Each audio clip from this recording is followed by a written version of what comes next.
मेरे आँखों की बुझली में जलवा है मोहम्मद का, मेरे दिल की आईने में नक्शा है मोहम्मद का। कोई जन्नत में जाएगा, कोई दोज़ख में पहुँचे, मदीने की तरफ दौड़े दीवाना मोहम्मद का। अल्लाहुम्मा सल्ली अला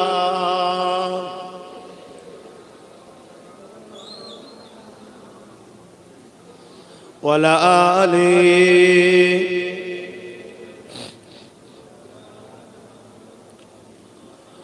मदगारे जिसी का रसूले खुदा हो, उसे और हिम्मत का परवाह किया है। मदद को चले आएंगे कमली वाला, डूबते डूबते ही संभल जाएगा। अल्लाहुम्मा सल्ली अला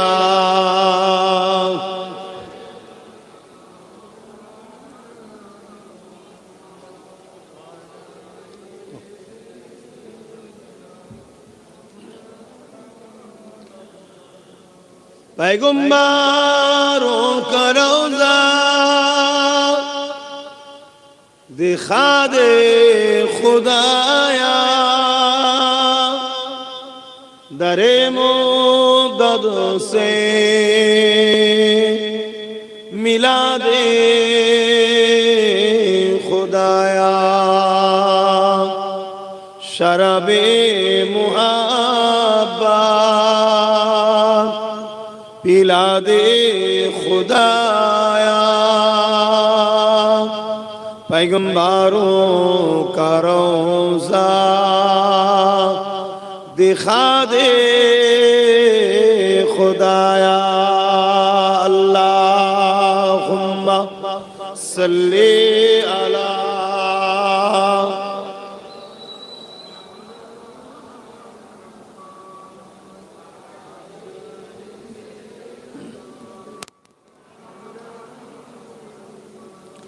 कलमे ला इलाहा इल्लल्लाह, ला इलाहा जुर जुर ला इलाहा इल्लल्लाह, ला इलाहा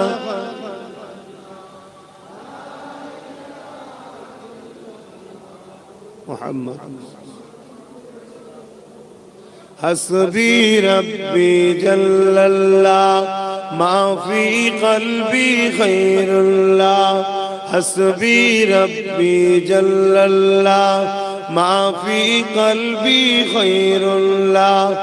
नूर मुहम्मद सल्लल्लाह हक़ ला इलाहा इल्लल्लाह, ला इलाहा ला इलाहा इल्लल्लाह मुहम्मदुर रसूलुल्लाह। ला इलाहा इल्लल्लाह, ला इलाहा ला इलाहा इल्लल्लाह मुहम्मदुर रसूलुल्लाह। अल्लाहुम्मा सल्ली अला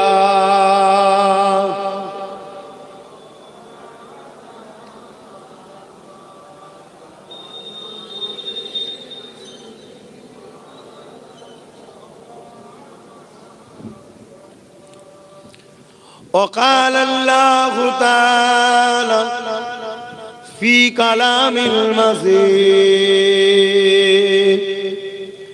والفرقان الحميد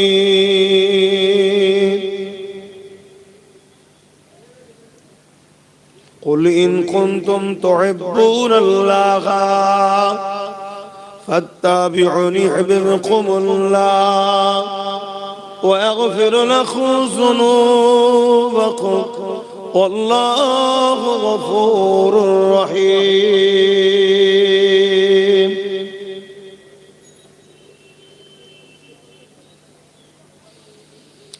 وقال النبي صلى الله عليه وسلم من أحب لله وأبغض لله وعاتى لله ومنع لله فقد استكمل الإيمان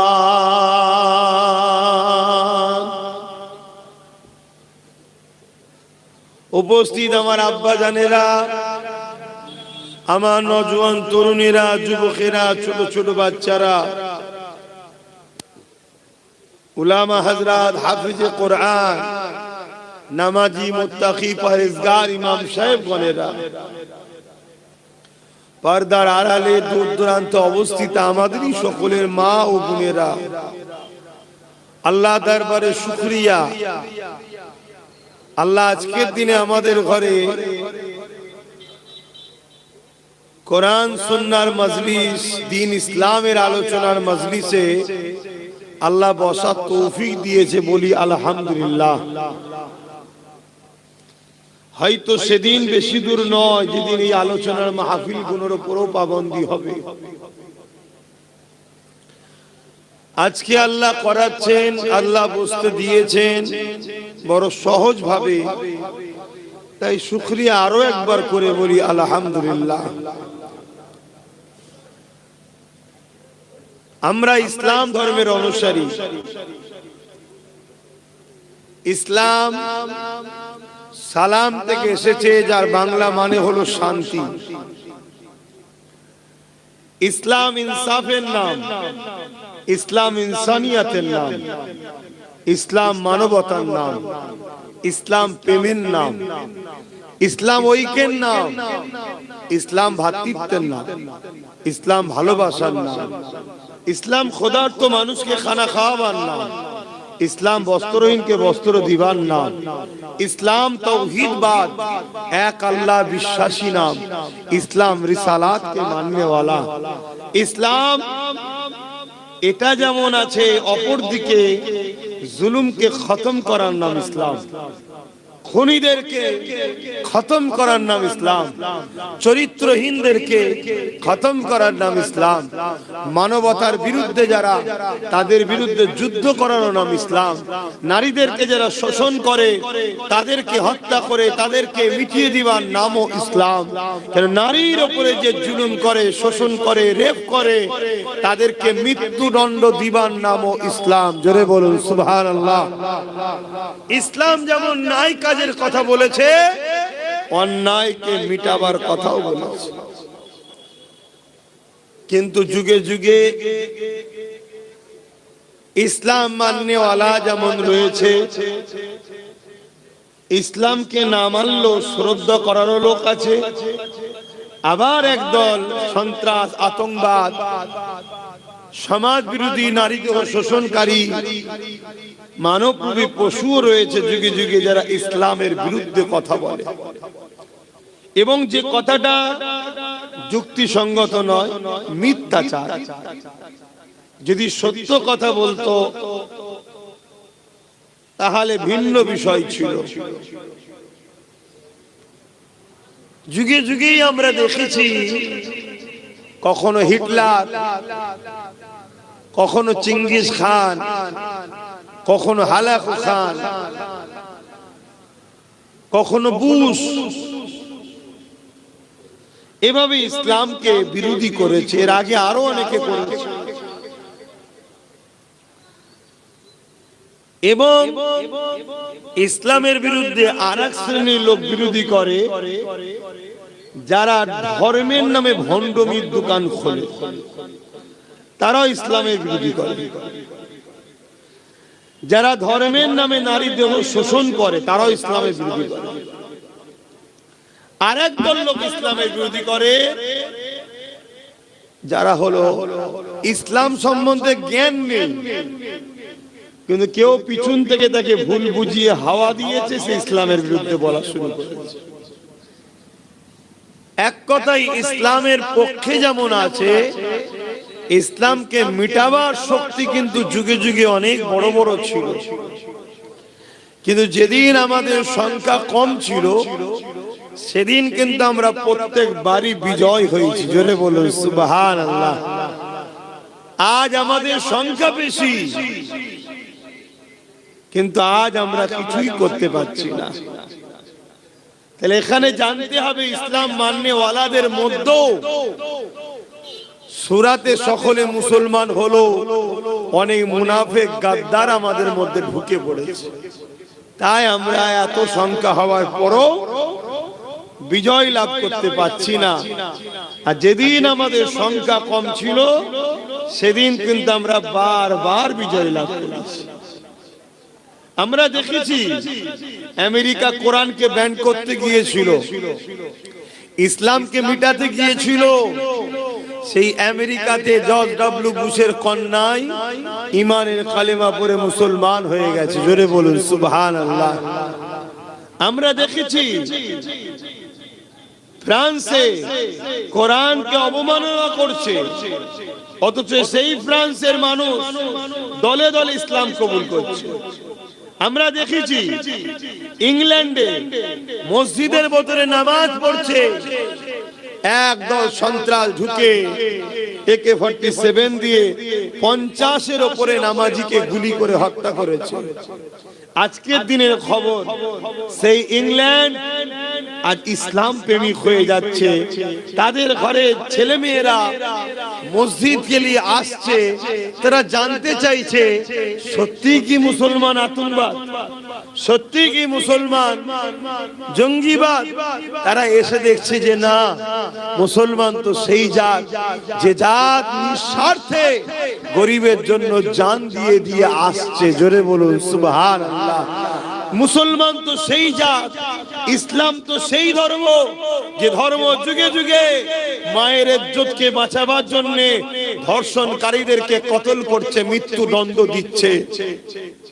আজ দলে দলে দলে দলে দলে দলে মানুষ ইসলামের ছায়া তলে আসছে। কেন?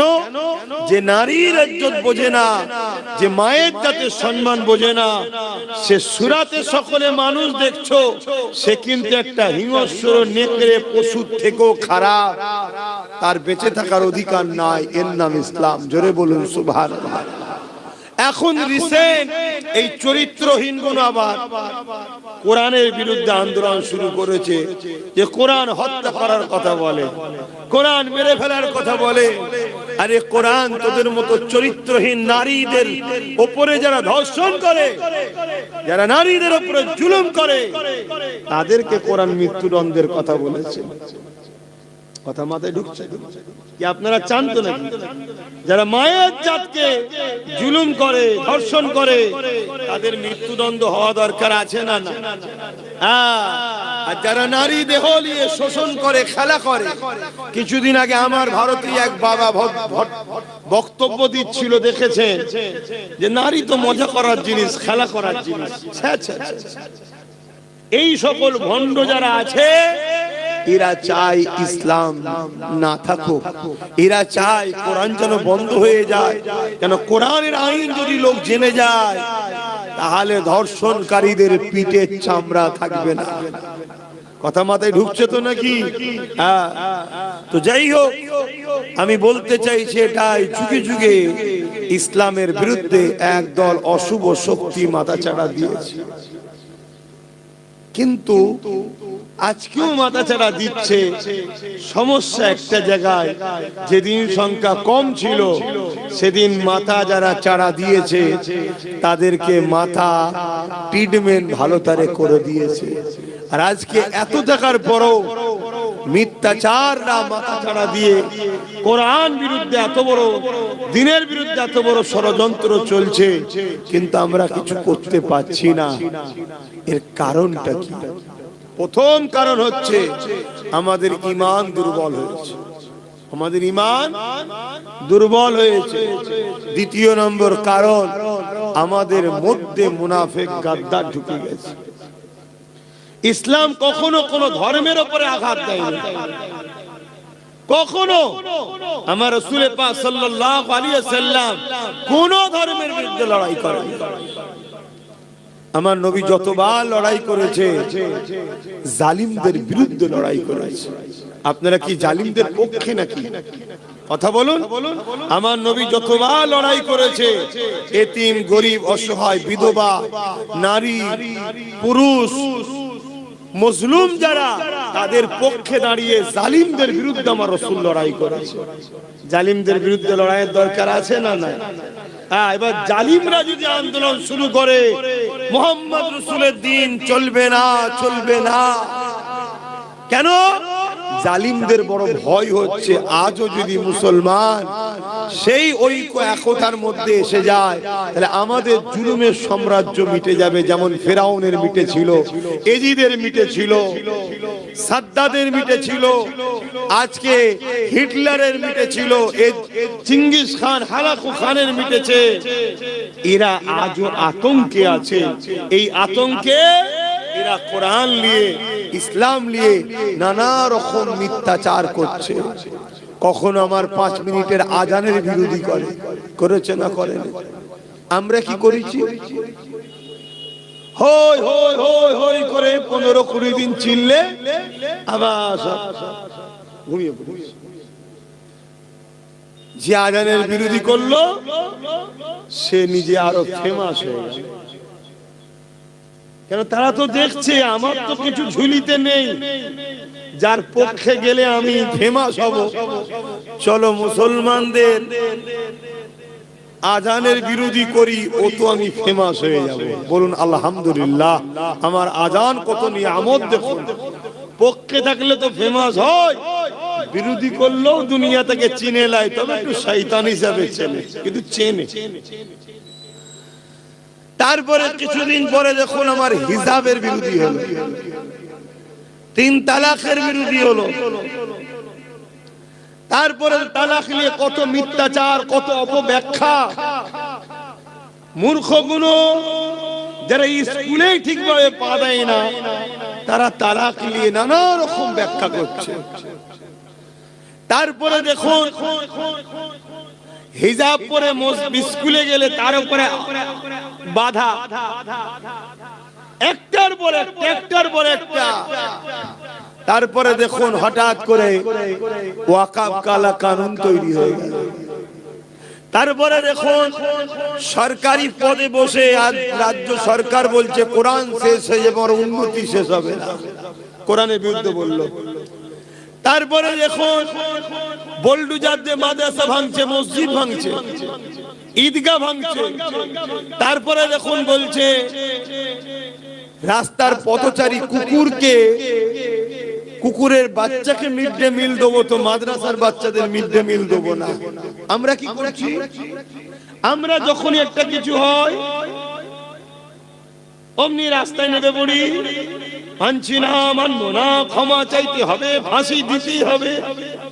বলুন কটা সাকসেসফুল হয়েছে আন্দোলন?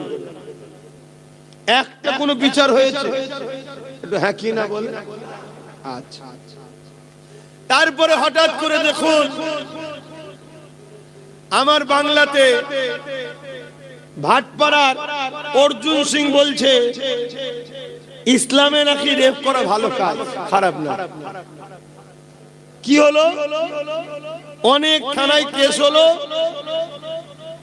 কেস ডায়েরি কোথায় আছে আমরা জানি না, তার কিছু হয়েছে? কথা বলেন। আমাদের কি খবর? ভুলেই গেছি, সব ঘুমিয়ে পড়ি।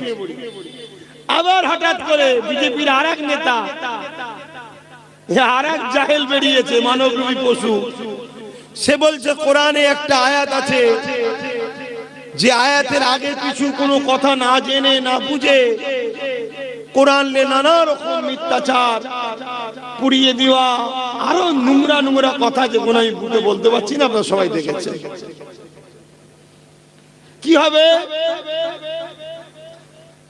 আমরা কেস করব, তাও কেস করবে কারা? যারা দুর্বল, যারা শাসকের মন্ত্রী, শাসকের ক্ষমতায় আছে, মুসলমান নেতা, তারা কেউ কেস করবে মনে হয়? করবে না। আর দোষ তো ওদের না, দোষ তো আমাদের। কেন? আমাদের কেন তো 500 টাকায় কেনে, তাহলে আমার বিপদে সাথ দেবে কেন? দোষ তো আমাদের। যাক, তবু একটা এমএলএ ছিল একটু পাওয়ারফুল রাজনীতির লাইনে, নওশাদ কেস করেছে। বাকি আমরা হয়তো সরল প্রাণ লোকগুলো কেস করব, কিছুদিন ধরে হই হই হই হই, তারপরে শীতের সময় কম্বলে ঢুকে পড়বো। আবার একজন কোন মানবরূপী পশু বেরোবে, কিছুদিন পরে আবার একটা কিছু বলবে, আবার হই হই হই। কি হচ্ছে আমাদের? এর কারণ কি? এর কারণ একটাই, আমাদের হাত খালি, ওদের হাতে সব। ওরা দেখে নিয়েছে আমার বাপও বসে আছে দেশের মাথায়, আমার বোন আছে রাজ্যের মাথায়, আমার কিছু করতে পারবে না। শুনছেন তো নাকি? আর আমরা যত যাই করি, যতই থানায় কেস দিই, হাত দিয়ে যাই করি, কিচ্ছু হচ্ছে না। আল্লাহ আমাদেরকে ছাড় দিয়েছে, ছেড়ে দেয়, আমাদেরকে কিন্তু কৈফিয়ত দিতে হবে। এই শয়তানের অনুসারীগুলো এত মাথাচাড়া দিচ্ছে আমাদের জন্য, আমাদের জন্য। এক তো আমরা নিজেরা ইসলাম অনুযায়ী ঠিকভাবে চলি না, নামে অনুসারী সেজে এত বড় গাদ্দার আমাদের কওমের মধ্যে ঢুকে গেছে। সামান্য পয়সা ইসলাম বিদ্বেষীদেরকে শক্তিশালী করছি, যারা ইসলামের পক্ষে যদি নাও বলে, কমসে কম দুশ্মনী না করে, এমন লোকের পাশে কিন্তু আমরা দাঁড়াচ্ছি না। আল্লাহর কাছে কিন্তু জবাব দিতে হবে। অনেকে বলছে এই বিষয়ে কিছু বলবেন, কি হবে? কি শুনবেন? কি শুনবেন? কিচ্ছু লাভ নেই। আপনার কানটা শুনবে আর আমার, ওদের কিচ্ছু হবে না। তবে হ্যাঁ, আল্লাহর পক্ষ থেকে মার কিন্তু আসবে। সেটা ওদেরকে একা মারবে তা নয়, আমাদেরকেও মারবে। কেন? আল্লাহ বলেছে অন্যায় করা যেমন পাপ, অন্যায়কে যারা রোখে না তার সেটাও পাপ। অতএব কোরআনের বিরুদ্ধে বলে যেমন জাহান্নামের কুকুর হচ্ছে, জাহান্নামে যাবে, শয়তান শয়তান হয়ে যাবে, ও যেমন একটা পাপী অন্যায় করছে, আমরা এই অন্যায়কে নীরবে সবর করছি। এর জন্য আল্লাহ আমাদেরকেও শাস্তি দেবে। আপনি কি বলেন আমাদের কি করার আছে? করার নেই মানে? আল্লাহ তোমাদেরকে এত বড় ক্ষমতা দিয়েছে, তোমরা চাইলে সরকার বাঁচে, তোমরা চাইলে সরকার পড়ে। তোমার কোরআনের বিপদে যখন বিরুদ্ধে কথা বলেছে, তোমাদের সাহায্যের সরকারের ভূমিকা কি? তোমাদের সরকারের ভূমিকা কি? কিন্তু না, সেই দিনের শেষে 500 টাকা পাবে, আবার সব ভুলে যাবে। অতএব এই বিষয়ে বেশি কিছু বলে লাভ নাই। এতটুকু বলি, কোরআন এমন একটা কিতাব, জালিকাল কিতাব লা রাইবা ফি। কোরআন 1000 বছর ধরে চ্যালেঞ্জ দিচ্ছে, এই কোরআন হলো সেই কিতাব যার মধ্যে ভুল তো দূরের কথা, কোনো সন্দেহ নাই। সেই কোরআন এমন একটা কিতাব, এই কথাটা পৃথিবীর দ্বিতীয় কোনো কিতাব, কোনো বই লিখতে পারেনি। পৃথিবীতে আর কোন পুস্তকের উপরে এই কথা লেখা নেই, জালিকাল কিতাব লা রাইবা ফি, এর মধ্যে ভুল তো দূরের কথা, কোনো সন্দেহ নেই। প্রত্যেকে লেখে কি, যদি কোনো ভুল নজরে পড়ে ধরিয়ে দেবেন, পরের সংকলনে সংস্কার করে দেওয়া হবে, ঠিক করে দেওয়া হবে। একমাত্র কোরআন শরীফ, একমাত্র কিতাব যেটা শুধু বই নয়, কালামুল্লাহ, মহান স্রষ্টা আল্লাহর কথা, সেই আল্লাহর বাণী কিতাবুল্লাহ। প্রথমে বলছে পড়বি মানবি, পরে আগে এই ঈমানটা লিয়ায়। এর মধ্যে ভুল তো দূরের কথা, কোনো সন্দেহ নাই।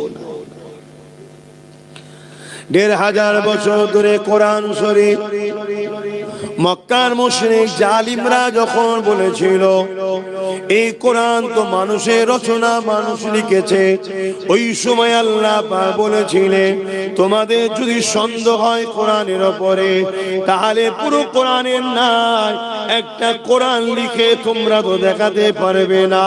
আল্লাহ বললেন কোরআনের নাই একটা ছোট্ট সূরা তোমরা তৈরি করে দেখাও। আজকে কোনো যদি মানবরূপী পশু বলে এই কোরআন মানুষ লিখেছে, মানুষের বাণী, মানুষের কথা, তাহলে তাকেও তো এই চ্যালেঞ্জটা অ্যাকসেপ্ট করা দরকার। এই কোরআনের নাই পুরো কোরআন তো দূরের কথা, কোরআনের নাই একটা ছোট্ট সূরা লিখে দেখাও, কোরআনের নাই একটা ছোট্ট সূরা বানিয়ে দেখাও। এ যুবকেরা ১৫০০ বছর ধরে পুরো দুনিয়া জুড়ে কোরআনের মোকাবেলা করার জন্য আমেরিকা থেকে শুরু করে ইংল্যান্ড, ব্রিটেন থেকে শুরু করে কোটি কোটি ডলার টাকা খরচ করে এই কোরআনের ভুল বার করার জন্য চেষ্টা করছে। কেউ ২৭ বছর, কেউ ৩০ বছর, কেউ ৩৫ বছর এই কোরআনের রিসার্চ করতে করতে করতে ওই রিসার্চকারীরা বলতে লেগেছে একটা ভুল পেয়েছি, ওটা কোরআনের মধ্যে নয়, ওটা আমার মধ্যে ভুল পেয়েছি। এই ভুল হলো এটা, কোরআনকে না মেনে দূরে আছে। কোরআন কোনো মানুষের কথা নয়, কোরআন হলো মহান স্রষ্টার বাণী। তাই তারাও দলে দলে ঈমানের কলেমা পড়ে কোরআনকে গাইড বুক হিসাবে মেনে নিচ্ছে।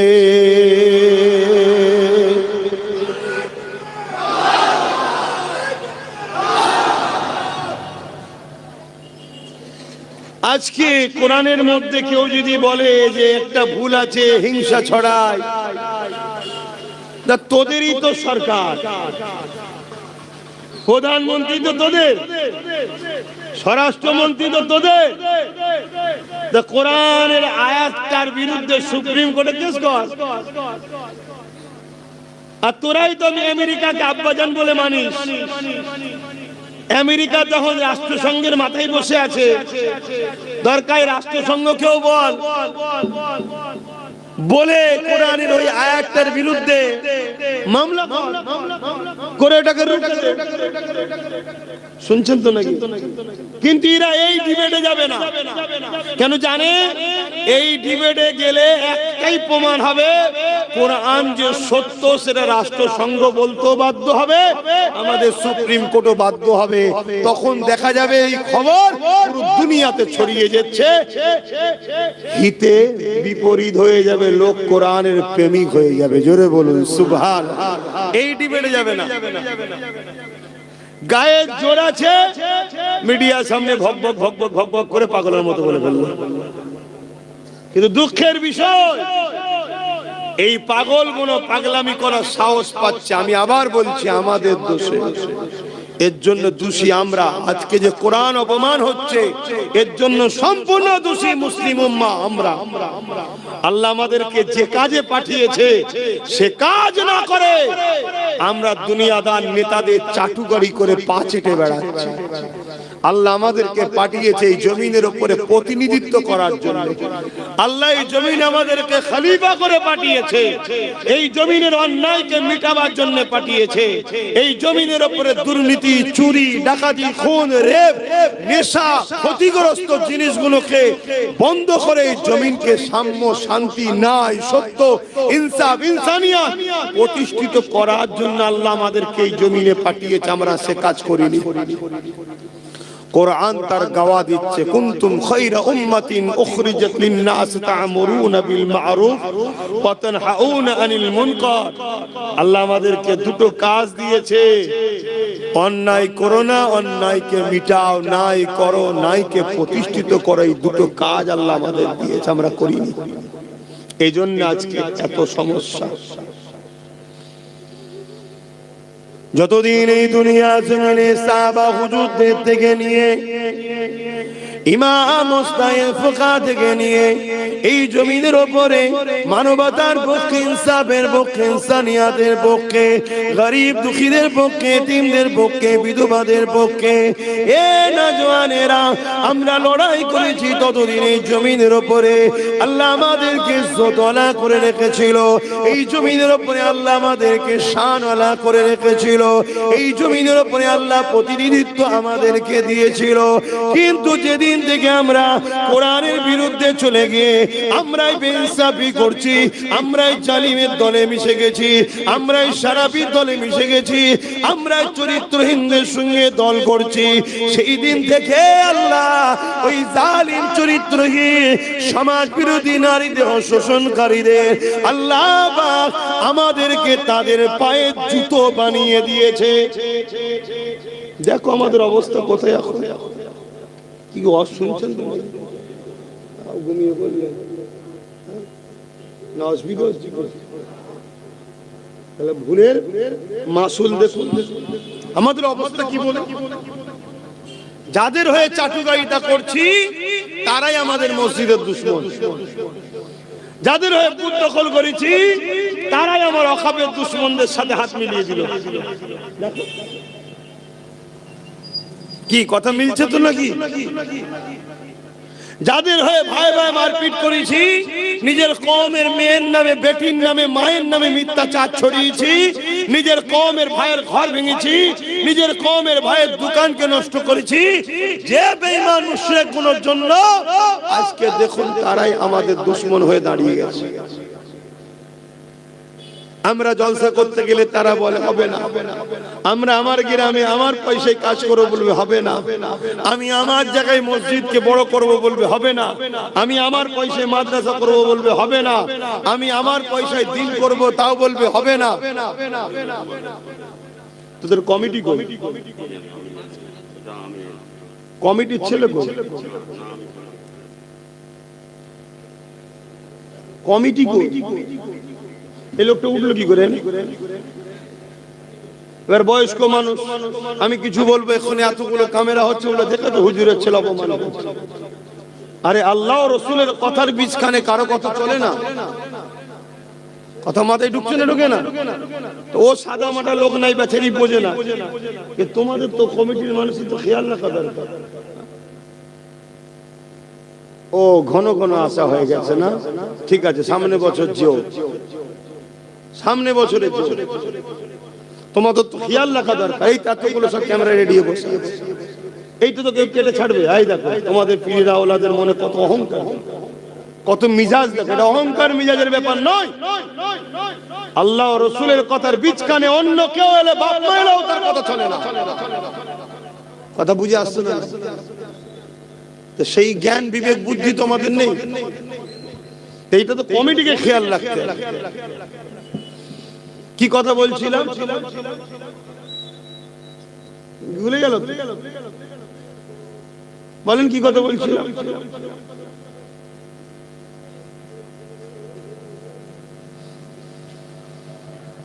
এইরকম ওয়াজের পিছনে ডিস্টার্ব হলে না আমার খেয়াল থাকবে না আপনাদের খেয়াল থাকবে। আমার তো ধিক্কার লাগছে জলসা মাহফিল করা, কিন্তু ভালোবাসার মানুষগুলো এমন ভাবে টানাটানি করে দাওয়াত দিয়ে ফেলি, কিন্তু ধিক্কার লাগছে জলসা মাহফিল। সেই মহব্বত নেই, সেই আদব নেই, সেই ভক্তি নেই। আর ওই একতরফা বলা হচ্ছে, একতরফা শুনছে, কাজের কি হচ্ছে কিছু বুঝাই যাচ্ছে। আজকে এত বড় একটা কথা ইসলামের বিরুদ্ধে, কোরআনের বিরুদ্ধে, এত বড় বড় মিথ্যাচার প্রকাশ্য বলে বেড়াচ্ছে, তাদের কোনো শাস্তি হচ্ছে না। তাহলে মুসলমান, কাল তোমাকে আমাকে যখন কতল করবে মনে হয় শাস্তি হবে? তোমার আমার দাম কি কোরআনের থেকে বেশি? তোমার আমার দাম কি ইসলামের থেকে বেশি? তাহলে ইসলামের উপরে আঘাত দিয়ে, কোরআনের উপরে আঘাত দিয়ে যদি আসামিদের শাস্তি না হয়, তাহলে আফরাজুল সানাউল থেকে শুরু করে যতজনকে হত্যা করেছে এদের আসামিদের বিচারের আশা করে বা আবার নতুন করে যত মুসলমানকে মারবে বিচারের আশা করে কোনো লাভ আছে? আর এটাই আল্লাহর পক্ষ থেকে ফয়সালা, তোমাকে আমাকে মার হবে, জালিমদের দিয়ে মারাবে আল্লাহ। কেন তুমি আমি আল্লাহ ও রাসূল ছেড়ে যাদের প্রাধান্য বেশি দেব, সূরা বাকারাতে আল্লাহ বলছে আমি আল্লাহ তাদের হাতেই তোমাদেরকে মিটাবো। আমার নওজওয়ানেরা, তরুণেরা, এই কোরআনকে নিয়ে যুগে যুগে হাজারো ষড়যন্ত্র হয়েছে। এই কোরআনকে ভুলবার করার জন্য পৃথিবীর জমিনে লক্ষ কোটি ডলার টাকা যুগে যুগে ধরে খরচ করে আসছে। কিন্তু মনে রাখবেন, এই কোরআনের কাছে সবাইকে মাথা নত করে দিতে হয়েছে। দুনিয়ার সব বিষয় যখন সবাই দরজা বন্ধ করে দেয়, নতুন নতুন মুসিবতের কোনো সমাধান খুঁজে পায় না, ওই জায়গায় কোরআন দুটো হাত তুলে বলতে লেগেছে আসো আসো, প্রতিটা সমস্যার সমাধান একমাত্র দিতে পারে আমি কোরআন, আমি দিতে পারি। আমার দেশের হুকুমত নোটবন্দি করলো কি জন্য? সন্ত্রাস মুক্ত করবে পেরেছে? বলুন বলুন। আর আমার রাসূল মক্কা মদিনা থেকে এমন সন্ত্রাস বন্ধ করেছে, আজকে 1450-1500 বছর হয়ে গেল।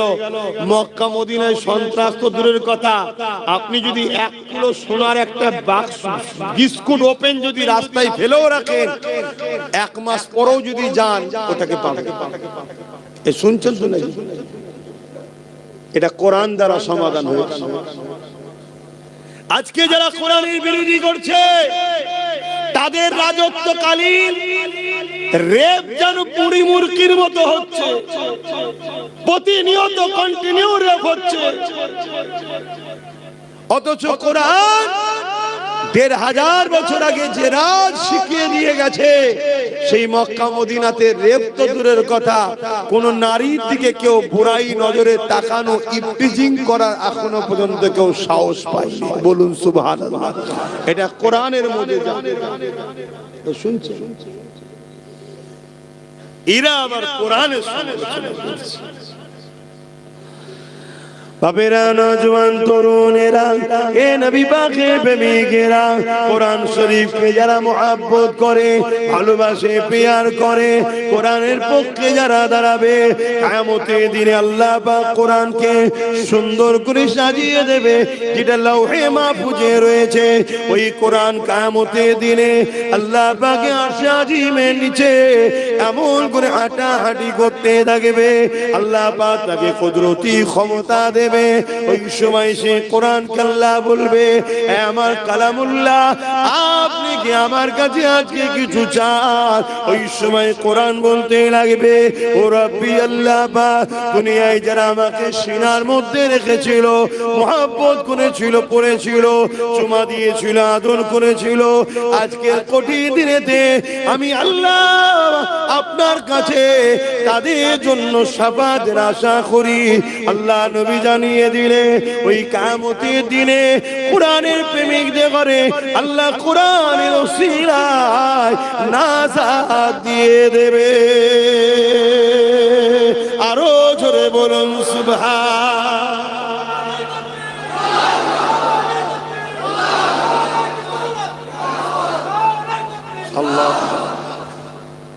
তাহলে সেই কোরআনের পক্ষে আমাদের দাঁড়াতে হবে না? হবে না? এটা আল্লাহর পরীক্ষা। আল্লাহ কোরআনের হেফাজত করবে, কোরআনের দুশমনের বিচার আল্লাহ করবে। কিন্তু আমরা কোরআনের পক্ষে না দুশমনের পক্ষে?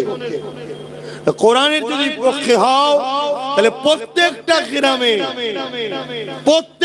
গ্রামের পক্ষ থেকে গণস্বাক্ষর করে কোরআনের বিরুদ্ধে যে মিথ্যাচার করেছে তার বিরুদ্ধে নিজ এলাকা থানাতে ডায়েরি কেস করা দরকার আছে না? এটা প্রথম স্টেপ। কমসে কম যে ক্ষমতাটা এখন আছে সেটা প্রয়োগ করো। পাশাপাশি এই কেস করার পর রাজ্য প্রশাসন যদি এই সন্ত্রাসবাদীর বিরুদ্ধে ব্যবস্থা না নেয়, তাহলে প্রতিটা গ্রাম থেকে উচিত এই রাজ্য সরকারকে ফেলে দিয়ে এমন সরকার আনা দরকার যে কোরআন মানে না তার বিষয়, কমসে কম কোরআন ও বা কোন ধর্মের বিরুদ্ধে বাংলায় যেন কোনো কেউ মতনৈক্য করতে না পারে, করলে যেন তার বিরুদ্ধে আইন তৈরি করে। যেমন কেরল সহ তামিলনাড়ু সহ বিভিন্ন জায়গায়, কর্ণাটক বিভিন্ন জায়গায় আইন তৈরি হচ্ছে, কোন ধর্মের বিরুদ্ধে কেউ কথা বললে তাকে সঙ্গে সঙ্গে জেল দেওয়া হবে, ফাইন করা হবে। এরকম একটা আইন হওয়া দরকার আছে না নাই? তবে আমায় যদি বিশ্বাস করো, আল্লাহ যদি কখনো আমার ভাইকে ক্ষমতায় নিয়ে আসে, আমি তাকে বলবো আইনটা কর। কেন গণতান্ত্রিক দেশে আইনটা হওয়া অবশ্যই দরকার। কেন এই দেশের খাঁচা ধাঁচাকে বাঁচাতে গেলে এই আইন হওয়া দরকার, শুধু কোরআন নয়। আমার কাছে যেমন কোরআন প্রিয়, অন্য ধর্মগ্রন্থ তার কাছে প্রিয় হতে পারে না, পারে না।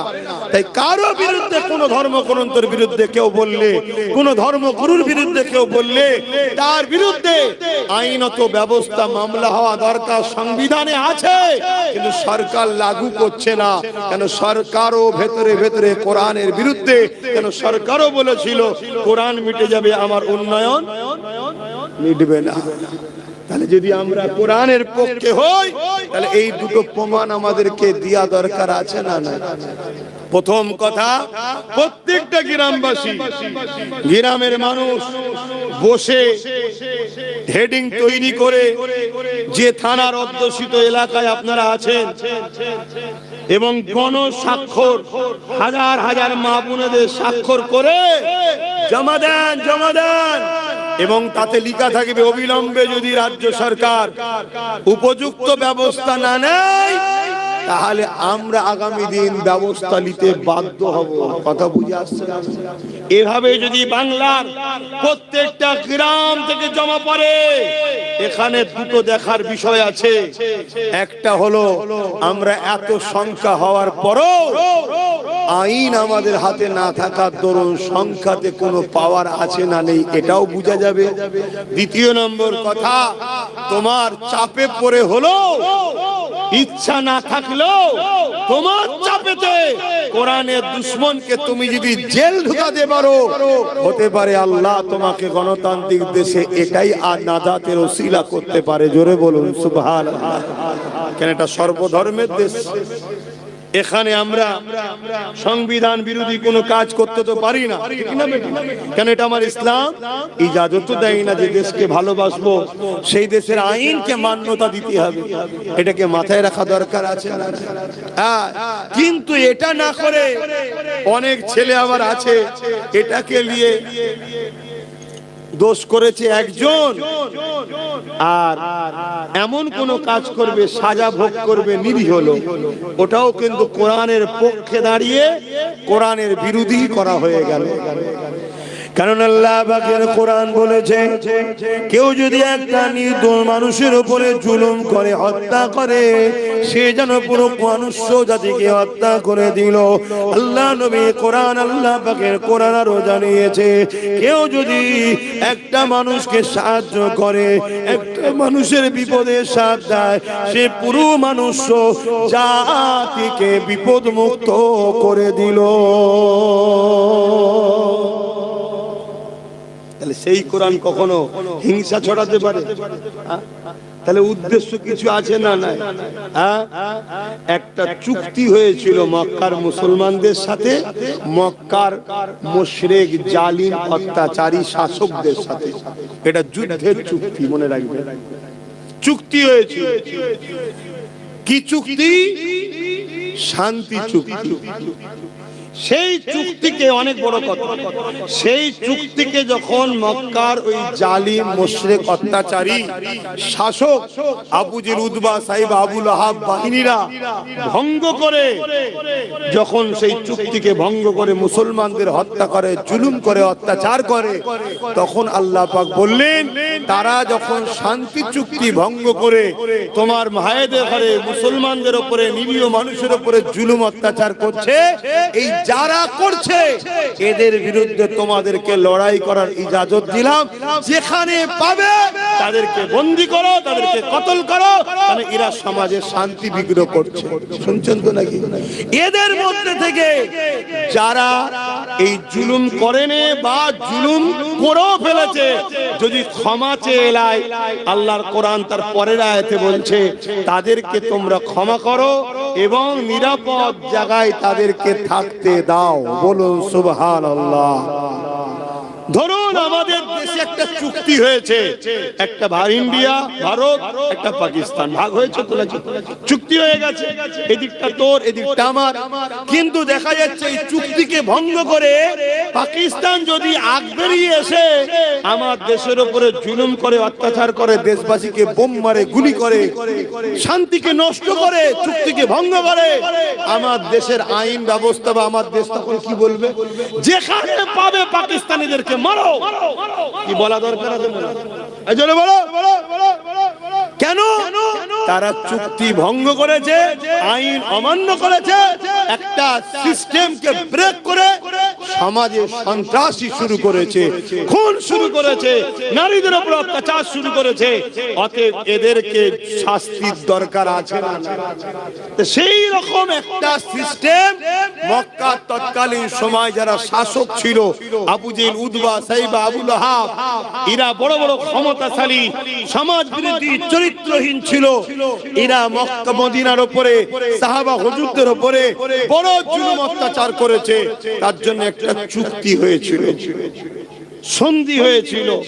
এই সন্ধিতে একতরফা মক্কার মুশরিক জালিম অত্যাচারীরাই বলেছিল, একতরফা বলেছিল আমার রাসূল শান্তির স্বার্থে সব মেনে নিয়েছিল, সব মেনে নিয়েছিল। এমনকি আমার রাসূল পাক সাল্লাল্লাহু আলাইহি ওয়াসাল্লামের নাম মুবারককে রাসূল লিখাতে তারা বলেছিল রাসূলটা কাটতে হবে। আল্লাহ নবী নিজে হাতে করে মুছেও দিয়েছে শান্তির স্বার্থে। শুনছেন? এরপরে ওই মুশরিক জালিম অত্যাচারীগুলো তারা জোর করে জুলুম করে এই শান্তি চুক্তিকে ভঙ্গ করে মুসলিমদের হত্যা, মুসলিমদের নারীদের উপর অত্যাচার, তাদের পশুকে ক্ষতি করা, তাদের ক্ষেত খামারকে ক্ষতি করা, নানা রকম ভাবে ক্ষতি শুরু করেছে। আল্লাহ পাক তখন বললেন 4 মাস যে যুদ্ধের মাস নিষেধ আছে, যখন পার হয়ে যাবে, এরা যখন জুলুম করছে, অতএব এদেরকে উপযুক্ত শিক্ষা দিবার ইজাজত তোমাদেরকে দিলাম। কথা বুঝে আসছে না? আজকে যেমন এইটা যদি হওয়ার দরুন, জালিমকে বিরুদ্ধে লড়াই করার দরুন, সন্ত্রাসদের বিরুদ্ধে লড়াই করা, যদি কোন একটা ধর্ম বা ধর্ম গ্রন্থের উপরে কেউ আঘাত দেয়, আর এটা মূলত বাংলাদেশে একটা আমার গায়ের ইসলাম ভাইকে কিছু লোক পিটিয়ে মেরে আগুন দিয়ে পুড়িয়ে দিয়েছে, দেখেছেন? দেখেছেন? আচ্ছা, এই কাজটাকে আপনারা কেউ সাপোর্ট করেন? এই মেরে দেওয়া পুরানো ইসলাম ইজাজত আছে? ইসলামে তো পুরানোই হারাম। ইসলামে যদি কারো কার্টুন তৈরি করে পোড়া, ওটাও ইসলামে নিষেধ। এই যে আমরা আন্দোলন করতে গিয়ে অনেক সময় বিভিন্ন নেতাদের কার্টুন তৈরি করে পোড়াই না, ওটাও ইসলাম বিরোধী। কিন্তু আবেগে করে ফেলে অনেকে, ওটাও কিন্তু ইসলাম বিরুদ্ধে। কেন ইসলাম পুরানোর পক্ষে নয়? কেন এই চেহারাটাকে আল্লাহ বড় সুন্দর করে বানিয়েছে, ইসলাম ইজাজত দেয়নি। কিন্তু আমার প্রশ্ন হচ্ছে, বাংলাদেশে আমার এক ভাইকে হত্যা করা হয়েছে, পুরানো হয়েছে, এটা নিন্দনীয়, এটা অন্যায় কাজ। যারা করেছে সমাজ বিরোধী, যারা জঙ্গি, সন্ত্রাস, যাই বলবে, তাদের সর্বোচ্চ শাস্তি আমি মনে করি মৃত্যুদণ্ড দেওয়া দরকার। কিন্তু বাংলাদেশের আইন কি করবে, তার দেশের আভ্যন্তরীণ ব্যাপার তারা জানে। কথা বুঝে আসছে না? কিন্তু এইটা হওয়ার দরুন যদি কোরআন দোষী হয়ে যায়, কেন ওখানে নাকি মুসলমানরা মেরেছে বা নরের তাকবীর আল্লাহু আকবার দিয়েছে, এই কারণে ইসলাম ও কোরআন যদি দোষী হয়, তাহলে আমার ভারতবর্ষে আফরাজুলকে জ্যান্ত মানুষটাকে আগুন দিয়ে পুড়িয়েছিল যারা, তারা তো হিন্দু সমাজের, তারা জয় শ্রীরাম বলে। এরকম অহরহ আমার দেশে হচ্ছে না, হয়নি? জয় শ্রীরাম বলে বলে পিটিয়ে পিটিয়ে মারছে না মারে না, খুন করছে না করে না, তার জন্য কি তাহলে আমরা মুসলমান বলবো যে রাম জঙ্গি ছিল? এই বলবো? এই বলবে তোমরা? না, বলা যাবে না। কেন? একটাকে অন্যায় করার জন্য একটা কারণ নাম লিয়েছে বলেই তাকেই যে খারাপ বলতে হবে এমনটা নয়। কেন? কেউ দোষ করলে সে দোষী। স্কুলের একটা ছাত্র যদি ভুল করে তার জন্য কি প্রতিষ্ঠানকে বন্ধ করে দেন নাকি আপনারা? কথা বলুন। আমার দেশের অনেক হিন্দু ধর্মের ভাইরা তারা আজকে পাকিস্তানের সঙ্গে গুপ্তচর হয়ে আছে, প্রায় ধরা পড়ছে না বলেন। এই যে বোম মারলো বিভিন্ন জায়গায় হিন্দু ধর্মের লোক, এর জন্য কি তাহলে বলবো হিন্দুরা সব পাকিস্তানিদের সঙ্গে সেটিং আছে? এই বলবো হিন্দুরা ভারতের সঙ্গে গাদ্দারি করছে? না, এটা বলা ঠিক হবে না। যে ভুল করেছে সে দোষী। 10 জন ভুল করেছে বলে 10 কোটি লোককে কখনো আসামির কাঠগড়ায় তোলা যায় না। আর আজকে এই হিন্দু লোক জয় শ্রীরাম বলে মেরেছে বলে, পুড়িয়ে দিয়েছে বলে তার ধর্মগ্রন্থগুলো সন্ত্রাসী শিখায়, এটাও বলা কিন্তু শিক্ষার পরিচয় জোরে বলে দেয় না। কেন? কেউ যদি পাপ করে, ভুল করে, সে ছাত্র দোষী, তার সিলেবাস কখনো দোষী হতে পারে না। কোন ধর্মই হিংসা শিখায় না, কোন ধর্মই বিভাজন শিখায় না। মানুষ তার ধর্ম সম্বন্ধে না জেনে খুন খারাপির মধ্যে জড়িয়ে যায়। যেমন আজকে যে কোরআনের বিরুদ্ধে কথা বললো, তারা যাকে ধর্মগুরু বলে মানে, গুরুচাঁদ ঠাকুর, হরিচাঁদ ঠাকুর, তারাও পড়াশোনা করেছে মাদ্রাসা মক্তব থেকে, কোরআনের ঘর থেকে তারা পড়াশোনা করে বড় হয়েছে। কথা মাথায় ঢুকছে না? ঢোকে না? তাহলে দেখুন তারা কত ভালো মানুষ ছিল, তারা কত ভালোবাসত। কিন্তু তার ঘরে যদি একটা কলঙ্ক জন্ম হয়, তার জন্য পুরো সবাইকে খারাপ বলা, জোরে বলেন। এটা কিন্তু আদর্শ আমাদের মধ্যে এখনো বিদ্যমান, বিরাজমান। কেন? আমাদের নবী আমাদেরকে শিখিয়েছে। আজও এই উলামারা আপনাদের ঘরে শিখায় যে বাবা, কেউ ভুল করলে তাকে দোষ দাও, পুরো সমাজ তার জাতিকে দোষ দিও না, তার বাপকে দোষ দিও না। যেমন আমরা অনেক জায়গায় বলি যে আমার উপরে রাখতে গেলে আমায় বল, আমার বাপ মাকে গালিগালাজ দিস না। কথা মাথায় ঢুকছে? আজকে সেই জায়গায় এরা মূলত আমার দেশের সম্প্রীতিকে নষ্ট করছে, এরা আমার দেশের শান্তিকে নষ্ট করছে। আজকে পৃথিবীতে এক চীন আর ভারত ছাড়া আর কোন বড় দেশ নাই, সব ছোট ছোট দেশ। আমেরিকা চাইছে ভারতকে টুকরো টুকরো করে ছোট ছোট করে দেবো, তবে সবকিছুর উপর তার দাদাগিরিটা চলবে। তাহলে সেই জায়গায় এই দেশদ্রোহীদের বিরুদ্ধে এবং ধর্মের বিরুদ্ধে, এবং এদের মূলত লোক দেশকে শেষ করা, এদের বিরুদ্ধে দেশবাসী অন্য ধর্মের মানুষের ব্যবস্থা নেওয়া দরকার। নেবে কি না নেবে তাদের ব্যাপার, কিন্তু আমাদের নেওয়া দরকার আছে না? তাই এই আহ্বান করলাম, প্রত্যেকেই মামলা করে। অলরেডি সর্বপ্রথম মামলার বিরুদ্ধে যে করেছে, যার বিরুদ্ধে মুসলিম সমাজের মানুষ অনেক সমালোচনা করো, সেটা নওশাদ সিদ্দিকী প্রথম করেছে। কথা বুঝে আসছে? আজ কত মুসলিম এমএলএ আছে, কত মুসলিম এমপি আছে, কত মুসলিম প্রধান আছে, বিডিও আছে, কি বলে ব্লকের দায়িত্বে আছে, কত মন্ত্রী দাবিদার মুসলমান। তুমি যদি মুসলমান সাচ্চা হও, এটাই তো তোমার টেস্টের সময়। কিভাবে এটা তো সময় নাকি? কিন্তু এখানে তুমি কেস করবে না, তাহলে জানতে হবে তুমি সেজে আছো মুসলমান। আগামী দিন তোমার পাশে মুসলমানদের দাঁড়িয়ে কোনো লাভ হবে না। বাবেরা, নজওয়ানেরা, তরুণেরা দীর্ঘ 23 বছর ধরে ধারাবাহিকভাবে আমার রাসূলুল্লাহর উপরে এই পবিত্র আল কোরআন নাজিল হয়েছে, যেটা মনুষ্য জাতির জন্য হুদাল লিন্নাস, শুধু মুসলমানদের গাইড বুক নয়, এটা মনুষ্য জাতির জন্য মহান স্রষ্টা পাঠিয়েছে। এই কোরআন যতটা মুসলমানদের গাইড বুক, এই কোরআন হলো হিন্দুদেরও গাইড বুক। সাগমন করে খ্রিস্টান নাসারা, জৈন বৌদ্ধ সমস্ত মানুষের জন্য মহান স্রষ্টা কোরআনকে পাঠিয়েছে। এই কোরআন হলো হুদাল লিন্নাস। এই কোরআন মানুষকে অন্যায় এবং সত্যের পার্থক্য বোঝায়। এই কোরআন মানুষকে ইহদিনাস সিরাতুল মুস্তাকিম সঠিক সরল রাস্তা দেখায়। এই কোরআন মানুষকে নাজাতের রাস্তা দেখায়। এই কোরআন মানুষকে বিপদ থেকে বাঁচায়। এই কোরআন মানুষকে ন্যায় সত্য রাস্তা দেখায়। এ যুবকেরা, তরুণেরা, বাপেরা, এ নবী পাকের প্রেমিকেরা, এই বলে দিয়ে যায় এই কোরআনকে রিসার্চ যারাই করেছে তারাই কোরআনের প্রেমিক হয়ে গেছে। আজকে সেই কোরআন আমার বাংলায় অবমাননা হবে, আর বাংলা 4.5 কোটির উপরে মুসলমান, আমরা খামোশ ভাবে এটাকে মেনে নেব, আইনের আওতায় যাব না, এর বিরুদ্ধে লড়বো না, এমন করে চুপচাপ হয়ে রয়ে যাব। মনে রেখে দিও, আল্লাহর পক্ষ থেকে জালিমের উপরে তোমার আসবে, তোমার আমার উপরও কিন্তু শাস্তি আসবে।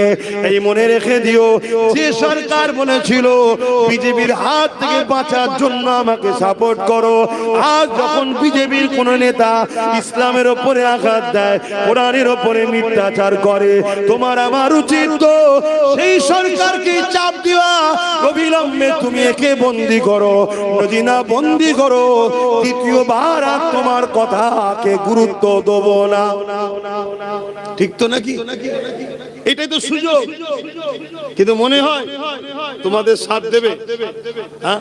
কিন্তু আমার একটা কথা মনে হয় কি জানেন, আমি বিগত দিন দেখেছি খুব যখন চাপে পড়ে যায়, ধরতে যত না দেরি করে জামিন হতে তাতে তাড়াতাড়ি হয়ে যায়, এরকম হালকা কেস দেওয়া ছেড়ে ওঠে। এই কথা বুঝে আসছে না? নাই কিন্তু আমাদের ডিউটি আছে না নাই চাপ দিবা? হ্যাঁ, দিতে হয়।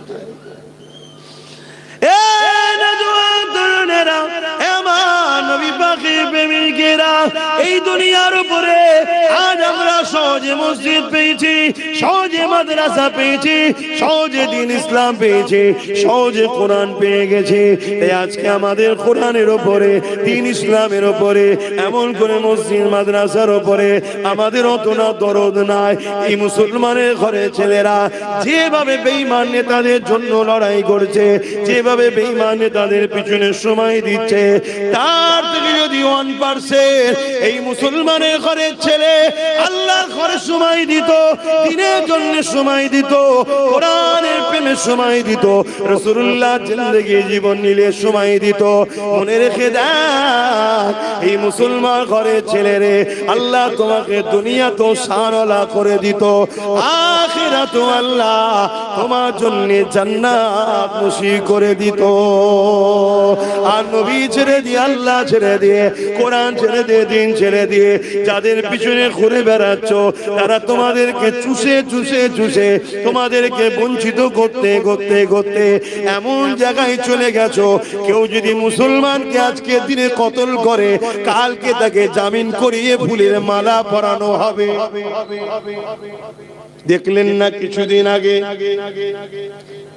এই কলকাতায় প্যাটিস বিক্রি করা লোকটাকে যারা মেরেছিল তাদেরকে জামিন করে নিয়ে যে শুভেন্দু মালা পরিয়েছে না পরায়নি, আবার ওই শুভেন্দু আন্দোলন করছে বাংলাদেশের ভাইয়ের পক্ষে থেকে। ভালো কথা, আমরাও আন্দোলন করেছি, আমরা বাংলাদেশ হাই কমিশনারকে লিখিত দিয়েছি শাস্তির জন্য, কেন মানুষ মানুষের পাশে দাঁড়াবে। কিন্তু তোর মন তোকে মানায় এটা? এখানে আর একটা কথা মনে পড়েছে, একটু বলি নাকি? এগুলো জানিয়ে দেওয়া দরকার তো নাকি? আজকে এই বাংলায় বাংলাদেশি কেউ হত্যা হয়েছে, তার আন্দোলন হচ্ছে। আমি হওয়ার পক্ষে, বিরুদ্ধে নয়, কিন্তু এই আন্দোলনের বিরুদ্ধে মমতা ব্যানার্জি কি বলছে যে বাংলাদেশে মেরেছে, ওটা বাংলাদেশে যে আন্দোলন করে এখানে নয় বলছে। কিন্তু এই বাংলাদেশে আমাদের ভোটে হওয়া সরকার বলছে ওয়াকাফের আন্দোলন এখানে নয়, দিল্লি গিয়ে করো, বলেছে না বলেনি? কেন জানে, কেন জানে এদেরকে যা খুশি বলো, ভোটের সময় 500 দেবো, আবার নিল। এই জন্য আমাদের গুরুত্ব নাই। আর ওকে বললে খবর আছে, কেন? ওই তো টিকিয়ে রেখেছে একে, যত পাচ্ছে মুসলমানদের গাল দিচ্ছেন, আমরা মুসলমান ভয়ের কোলে ঢুকে। কথা বুঝছেন তো? অসুবিধা হচ্ছে নাকি? কষ্ট হচ্ছে? বাপেরা বোঝেন, কেননা এই দিনের জন্য আমার রাসূলুল্লাহ অনেক কষ্ট করেছে।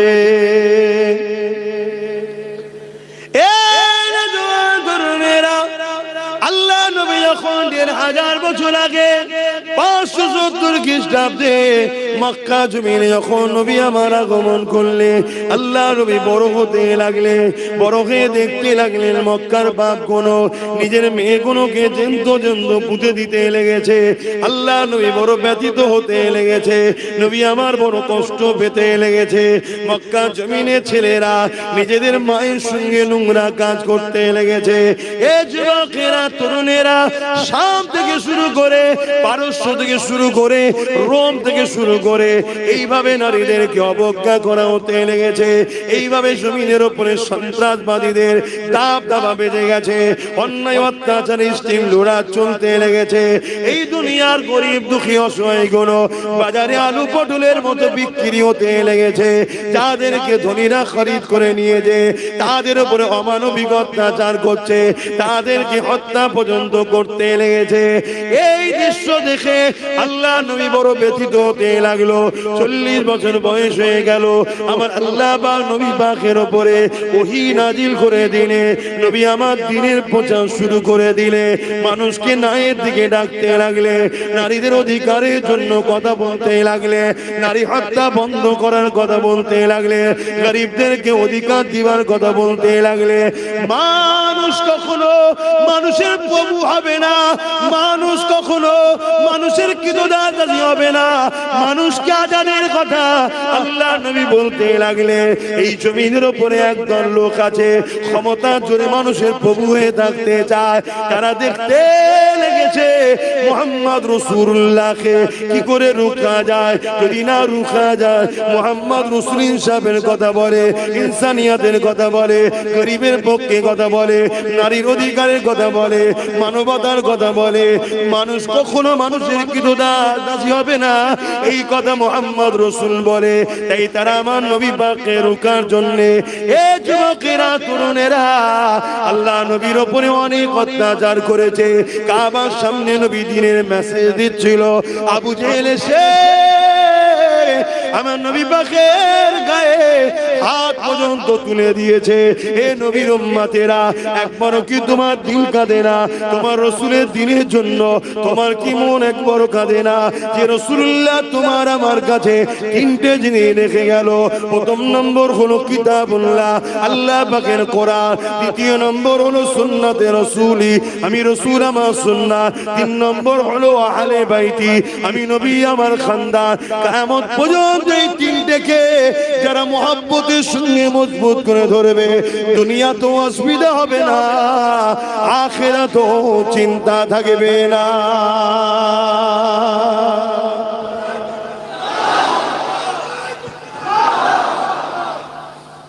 একবারও কি আমাদের মনে পড়ে না যে রাসূল ছাড়া আমরা জান্নাত যেতে পারবো না? সেই নবীর দ্বীনের জন্য কি করলাম?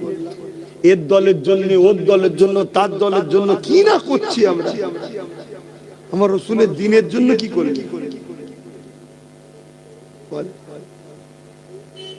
তো ভাবেন, যদি না আজ ভাবেন, আল্লাহ ছাড় দিতে, ছেড়ে তো দেয়নি, কাল কিন্তু কঠিন বিপদে পড়বেন। কিয়ামতে কঠিন বিপদে পড়বেন। এবং দুনিয়ায় এত কিছু হচ্ছে দেখে শিখছেন না? প্যালেস্তাইনে কি হলো, সুদানে কি হলো, ইরাকে কি হলো, লিবাননে কি হলো, চাসনিয়ায় কি হলো, বসনিয়ায় কি হলো, আমার দেশে কি হচ্ছে দেখছেন না? দিনকে দিন বেড়েই চলেছে, বেড়েই চলেছে। এখনো সময় আছে, এখনো সময় আছে। কোন ধর্মের বিরুদ্ধে আমাদের লড়াই নয়, আমাদের লড়াই মানবতার পক্ষে, সন্ত্রাসবাদদের বিরুদ্ধে। এই লড়াইয়ের দরকার আছে না নাই? এই লড়াই তো কোরআন করতে বলেছে, এই লড়াই তো করা আমাদের জন্য ফরজ। নামাজ যেমন ফরজ, ঠিক তেমনি মানবতার পক্ষে, ইনসাফের পক্ষে, ইনসানিয়তের পক্ষে লড়াই করো। আর জঙ্গিবাদ, সন্ত্রাসবাদ মানবরূপী পশুদের বিরুদ্ধে লড়াই করো। এটা আমাদের জন্য দায়িত্ব আল্লাহ দিয়েছে না দেয়নি? জানেন দিনটাকে, আমরা দিনকে মসজিদের মধ্যে সীমাবদ্ধ করে দিয়েছি, মাদ্রাসার মধ্যে সীমাবদ্ধ করে দিয়েছি। আমরা সব ছেড়ে দিয়ে বসে আছি। যাকাত তুলেছে, মাদ্রাসা বানিয়েছে। একবারও ভাবেনি যে আমাদের আইএস আইপিএস জজ ডিএম এর জন্য স্কুল কলেজে দরকার ছিল? এটা ভাবেন। শুধু যাকাত তুলেছে আর মাদ্রাসা বানিয়েছে। অথচ যাকাতের টাকা মাদ্রাসায় হয় না। যাকাতের টাকায় মাদ্রাসা, জোরে বলুন, এতিমখানা হয়, যেখানে সম্পূর্ণ এতিম থাকবে, তাদের থাকার জন্য ঘর হয়, আর এতিমদের পড়াশোনার জন্য যাকাত দেওয়া যায়। কেন? মাদ্রাসা গরিব নয়। মাদ্রাসা, এই রসুল গরিব নাকি? রসুলের যাকাত চলে? যাকাত মসজিদে চলে, তাহলে মাদ্রাসাতেও চলে না। এগুলো তো জানি না। হ্যাঁ, ওই মাদ্রাসায় 10টা এতিম আছে, দিবার সময় বলে দিতে হবে এতিমদেরকে থাকা খাওয়া পড়াশোনার জন্য আমি খরচ দিলাম। কথা মাথায় ঢুকছে? যেখানে এতিমরা থাকে, এতিমদের থাকার ঘর করা যাবে। খুব বোঝে। তাহলে আমাদের উচিত ছিল না স্কুল কলেজ করা? আইএস আইপিএস ডব্লিউবিএস এর জজ ডিএম বিডিও, আমাদের রাজনীতির নেতা তৈরি করা দরকার ছিল না? ছিল না? করেছে? এখনো সময় আছে, ভাবেন, এখনো সময় আছে। ছেলেগুলোকে পড়া, সবাইকে মৌলী সাহেব করবো এই স্বপ্ন যাবেন না। সবাই যদি মৌলী সাহেব হয়, মসজিদ একটা আর গ্রামে হাফেজ 10টা, মৌলী সাহেব 10টা, ও মসজিদের ভেতরে ঢুকে গুদুগুদি হবে। যদি ঠিকও পড়ায় তাও লোক মারবে, কেন? ওকে তাড়াতে পারলে আমার চান্স। হাফেজ হওয়ার পরেও যদি তুরস্কের প্রেসিডেন্ট দেশ চালাতে পারে, আমার বাচ্চাকে হাফেজ করব, আমার শখ করুন, কিন্তু পাশাপাশি কেন আমার বাচ্চাকে ডাক্তার বানাতে পারবে না? অপারেশন করার সময় কোরআন পড়বে। শুনছেন তো নাকি? কেন আমার বাচ্চাকে আইপিএস আইএস জজ ডিএম ভিডিও বানাতে পারবো না? আমার বাচ্চা ডিউটি করবে, কোরআন পড়বে। কথা কিছু মাথায় ঢুকছে না? ঢোকে না? আমাকে বেকার মনে হচ্ছে? বড্ড বেশি বকছি না? এই বছরটা বকে নিয়ে কি করবে? ভালো লাগছে? খুব ভয়ানক সময় আসছে, বিশাল যুদ্ধ হবে আগামী দিন। তোমাদের তো খেয়ালই নাই। তৈরি হচ্ছে কি গো? আমি ভয় খাওয়া ছেলে না, ক্যামেরার সামনেই বলছি, বিশাল বড় যুদ্ধ হবে। তৈরি হচ্ছে তোমরা? তৈরি হও, তৈরি হও। আর এই তৈরি হওয়াতে যা হতে হয় সব হতে হবে। কিন্তু একটা আমার পক্ষ থেকে দাওয়াত দিয়া রইল, সেটা হলো এটাই, ছেলেগুলোকে না খেয়ে হলো শিক্ষিত করো, আইএস আইপিএস জজ ডিএম এর লাইনে ঢুকাও। বারবার বলে যাচ্ছি, এই যুদ্ধ কিন্তু বিরাট ভয়ানক যুদ্ধ হবে। ভাবো, যদি ভাবার হয় ভাবো, না ভাবার হয় তুমি তোমার ঘরে যেয়ে খাবে, আমি আমার ঘরে চলে যাচ্ছি। আল্লাহ ভরসা, দেখা যাক। কোন একটা জায়গায় কেউ বাপের মতো, কেউ ভাইয়ের মতো আপনারা, তাই বুঝাচ্ছি। দেখো না চারিদিকে কি হচ্ছে, খেয়াল করে দেখো। একটা লোক ইনসাফের জন্য গিয়ে ইনসাফ পাচ্ছে? যা কার কথা বেরিয়ে লাভ নেই, নামাজ পড়তে হবে। 8টায় নামাজ হবে, তার আগে একটু সালাম দিয়ে নি। ইয়া নবী সালাম,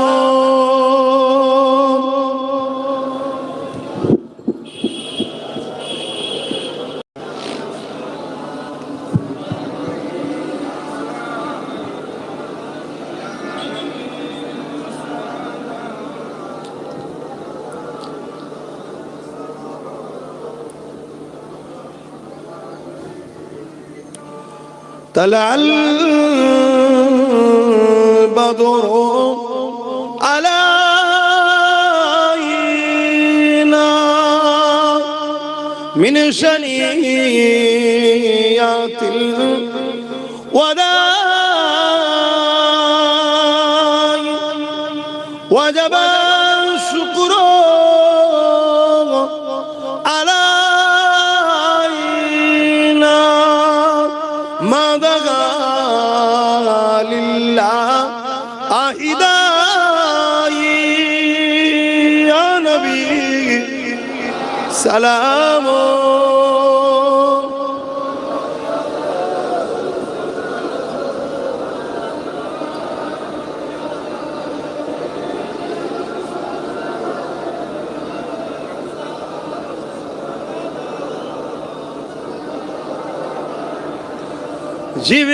জিবরাইল দিলে যে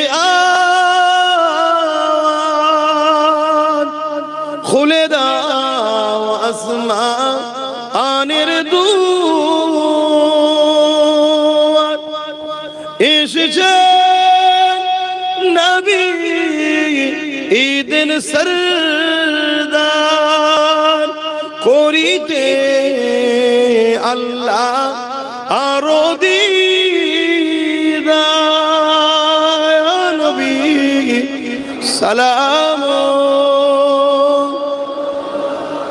ইয়া রাসূল ইয়া হাবিব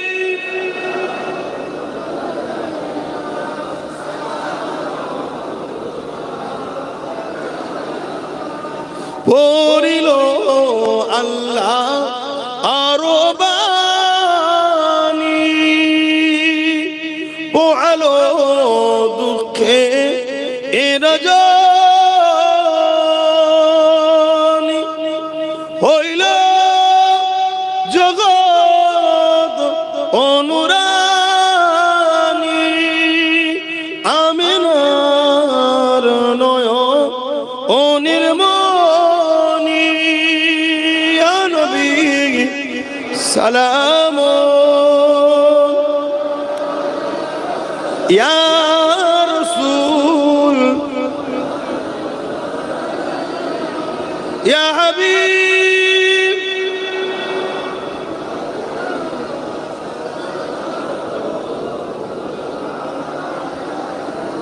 বালাগাল উলা বিকামালিহি كسبت دجى بجماله حسنت جميع خصاله صلوا عليه وآله اللهم صل على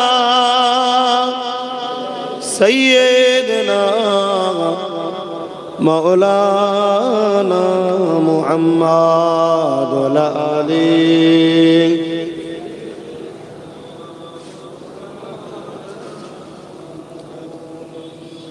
দেখি নাই তোমারে কোনদিন তবুও হৃদয়ে অমনি দেখি নাই তোমারে কোনদিন কোনদিন কোনদিন কোনদিন হে নবী নবীজি আমার তুমি আছো হৃদয়ের গভীরে তুমি আছো হৃদয়ের গভীরে ভুলবো তোমায় বলো কি করে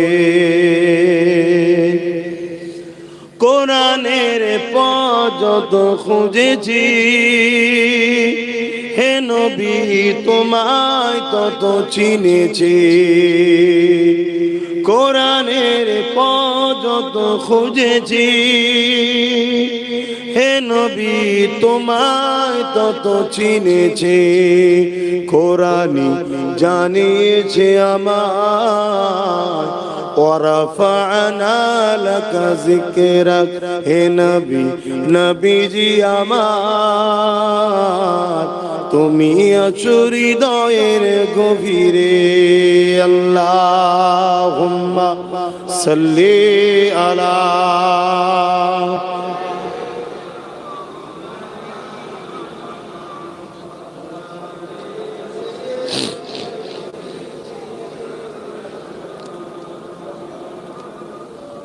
আমার বাপজানেরা, ইসলাম হিংসা শিখায় না, ইসলাম প্রেম শিখায়।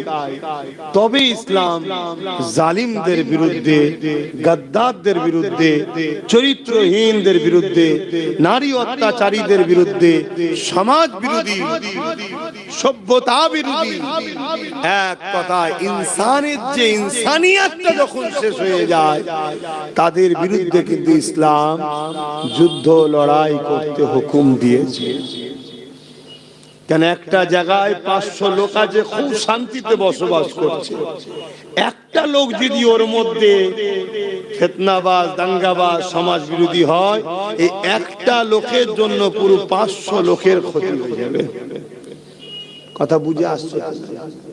শরীরের একটা আগুলে এমন কঠিন পচা বিমান লেগেছে, যদি এই আগুনের ময়া করেন আপনার জান চলে যাবে।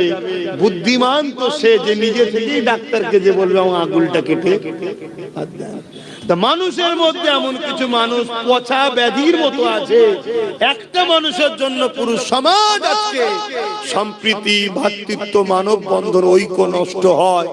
ইসলাম বলছে এরকম মানুষগুলোকে তোমরা ট্রিটমেন্ট করতে পারো। কথা বুঝে আসছে?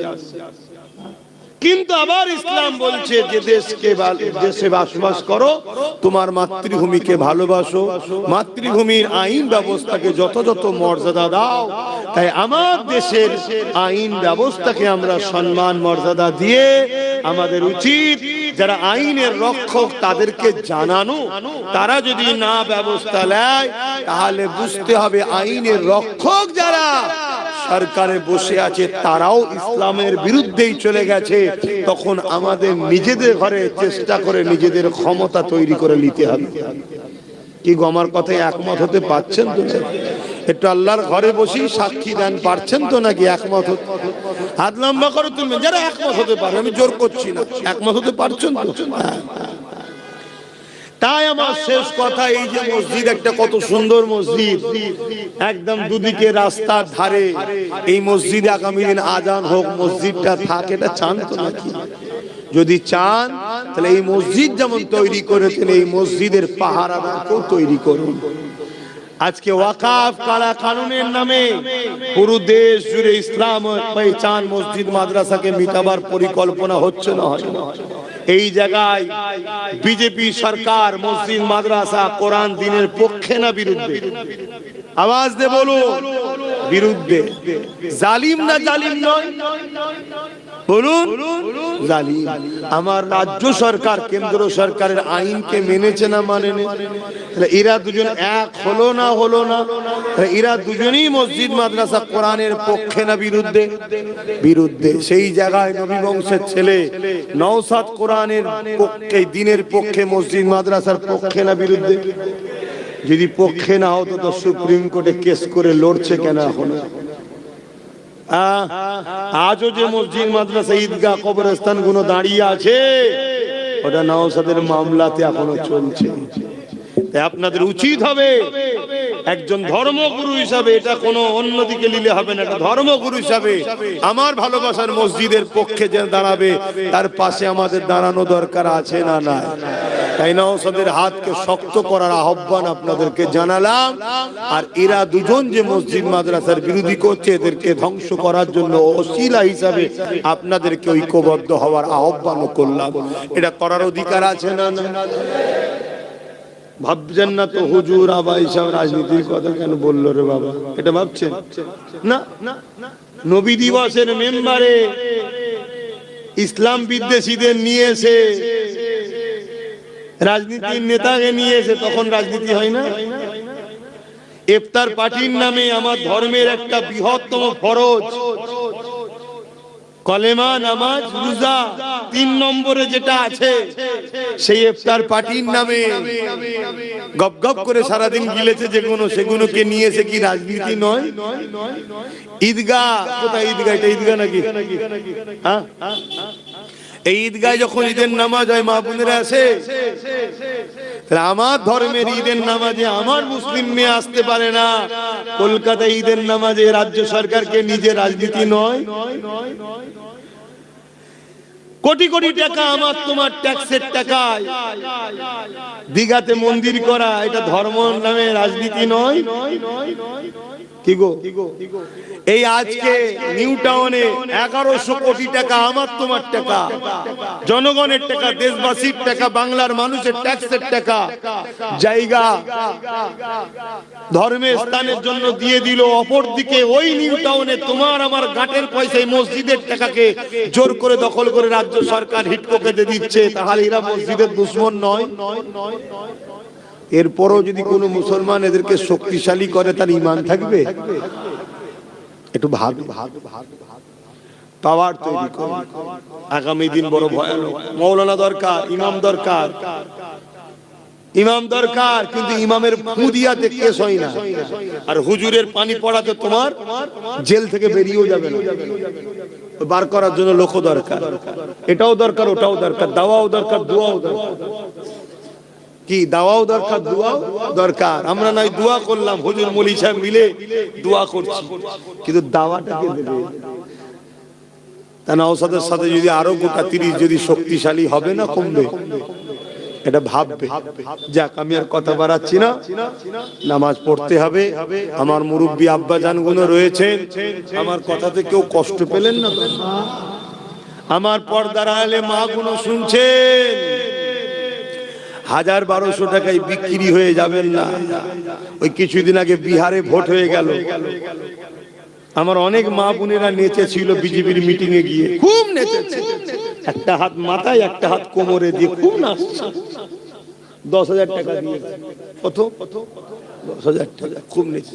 কিছুদিন পরে আবার দেখছি ফটোতে কাঁদছে। মিডিয়া জিজ্ঞেস করছে কি হয়েছে, তারা হিন্দিতে বলছে, अरे भाजपा 10,000 रुपया दिए थे, हम तो जाके वोट दे दिए है बीजेपी सरकार को, तभी बीजेपी का गवर्नमेंट हुआ,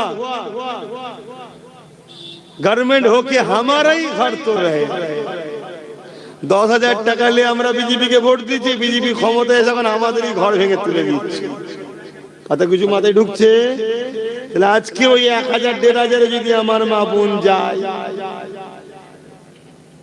কাল যখন ঘর ভেঙে দিয়ে বাচ্চাকে কোলে নিয়ে রাস্তায় লাইন দিয়ে শীতের সময় কাঁদতে যাবেন মা বোনেরা, তখন আমাদের কিছু করার থাকবে না। মুরগি আমরা পুষি, চাল খাওয়াই, কেন?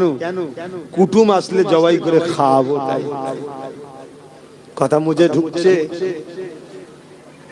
1000-1000 কোটি টাকা খরচ করবে, কিন্তু পরবর্তীতে তুমি টিকে থাকার জন্য তোমার হাতে লাঠি আছে তো, পাওয়ার আছে তো, না বিপদে পড়ে যাবে। ডিফেন্স করবে কে? ভাবো। তো সেই জায়গায় আমি আপনাদের ভালোবাসি, আপনাদেরই ছেলে, আপনাদেরই ভাই, আপনাদের পীরের আওলাদ। আমার দায়িত্ব আছে বলা। জোর করছি কি কাউকে? না, জোর করব ভালো লাগলে না, ভালো না। অনেকে ফোন করছে, অনেক কিছু সমস্যা, অনেকে ফোন করছে, অনেক কিছু সমস্যা। আমি বলছি আমি দোয়া করছি। বলছে হুজুর দোয়াতে কি হবে? আমি বলছি কেন? তোরাই তো বলেছিলি হুজুরের ছেলে রাজনীতি করবে, কেন দোয়া করবে তো? কথা শুনছেন না? বলছে আমাদের সেই একটা সময় ছিল।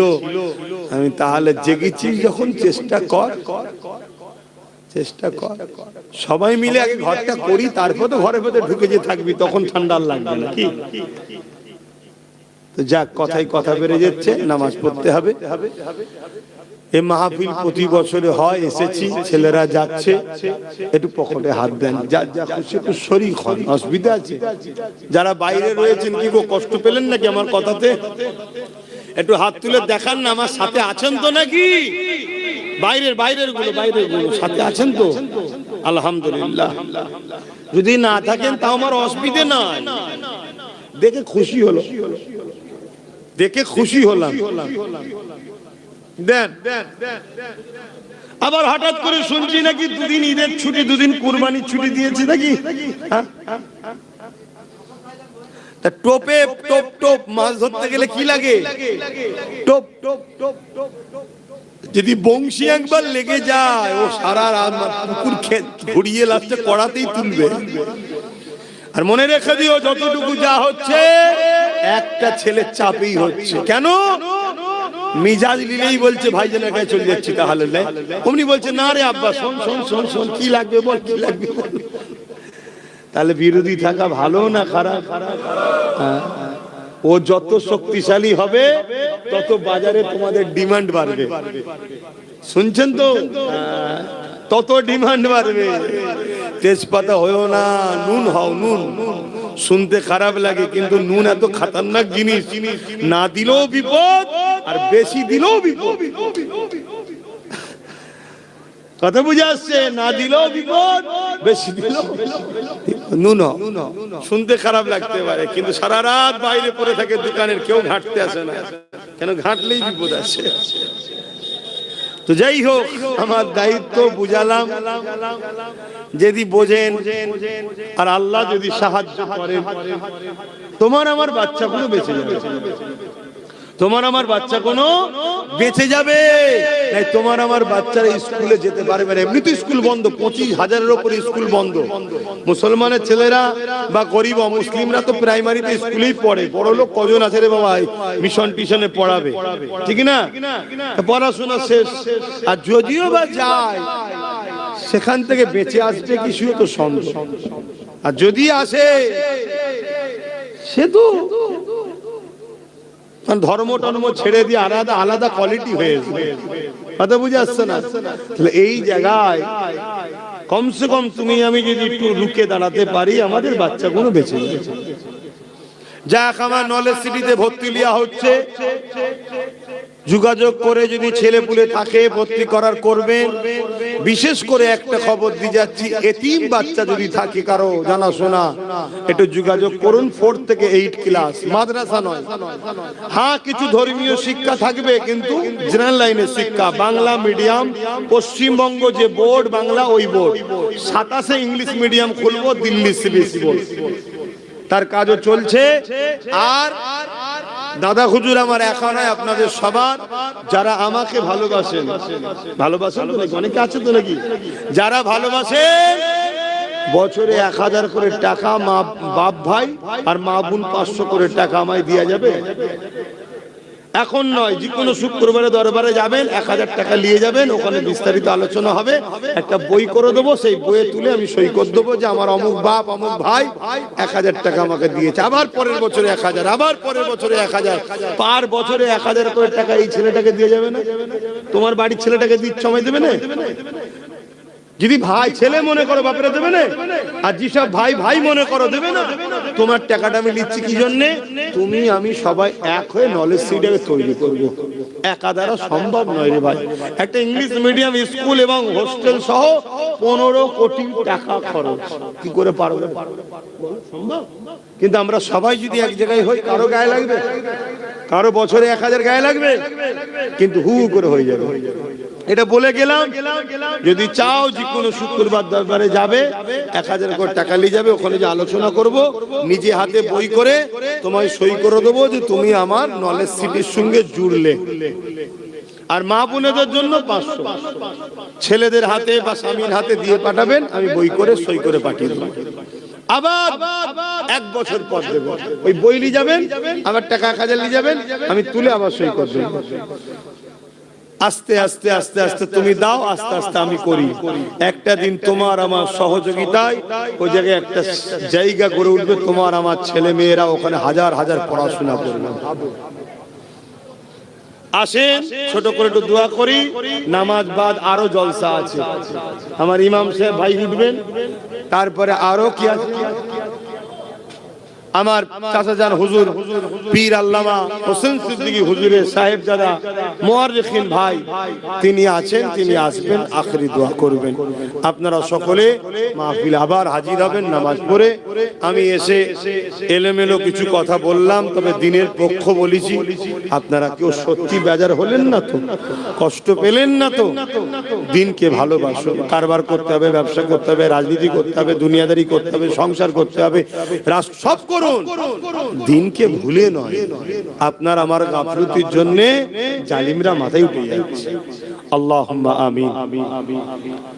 আয় আল্লাহ আখেরি দোয়া তো আমার ভাই করবে, আমি এতটুকু দোয়া চাইছি মালিক, আপনি আমাদেরকে তাকত দেন, হকের পক্ষে, ন্যায়ের পক্ষে, দিনের পক্ষে লড়াইয়ের ক্ষমতা দান করুন, জালিমদেরকে আপনি ধ্বংস করে দিন। আল্লাহ আমার ভাই নওশাদকে কামিয়াবি দান করুন, আল্লাহ আমার নলেজ সিটিকে কবুল করুন, আমার রাষ্ট্র ভারতবর্ষকে আপনি নিরাপদে রাখেন, সার্বভৌমত্ব সুন্দর ভালো রাখেন, প্রত্যেকটা ধর্মের মানবতা প্রেমিক মানুষের মধ্যে মানব বন্ধন দেন, হিন্দু, দলিত, আদিবাসী, সাঁওতাল, বাগদি, খ্রিস্টান, মতুয়া সবার মধ্যে ভাইচারা দেন, যারা সমাজের মধ্যে হিংসা বিদ্বেষ ছড়াচ্ছে আল্লাহ তাদেরকে ধ্বংস করে দিন। আল্লাহ আয় আল্লাহ হাবিবের খাতির আমার দেশের সেনাবাহিনী, বিএসএফ বাহিনী, পুলিশ বাহিনী তাদেরকে নিরপেক্ষ রাখেন, ভালো রাখেন, সুস্থ রাখেন। আয় আল্লাহ যে যা নিয়েতে হাত তুলেছে কবুল করেন, আমার ইমাম সাহেব ভাইকে সুস্থ রাখেন, তার পরিবার বাচ্চাদের ভালো রাখেন, সুস্থ রাখেন, আলেম উলামাদের জান মাল হেফাজত করেন, যেসব আলেমরা হকের পক্ষে তাদেরকে হেফাজত করেন, আর যারা জালিমদের সঙ্গে মিশে আছে আল্লাহ তাদেরকে হেদায়েত করেন, হেদায়েত করেন, হেদায়েত করেন। যদি হেদায়েত কপালে না থাকে আল্লাহ তাদের থেকে মানুষকে দূরে থাকার তৌফিক দান করেন। হাবিবের খাতির রহমতকে দোয়া কবুল করে নিন। আমিন আমিন আমিন। বারহাক কালমাতে লা ইলাহা ইল্লাল্লাহু মুহাম্মাদুর রাসূলুল্লাহ সাল্লাল্লাহু আলাইহি ওয়াসাল্লাম। আসসালামু আলাইকুম। হাতে মুসাফা নাই, মুখে সালাম দেন। ওয়া আলাইকুম সালাম। মসজিদে রেডি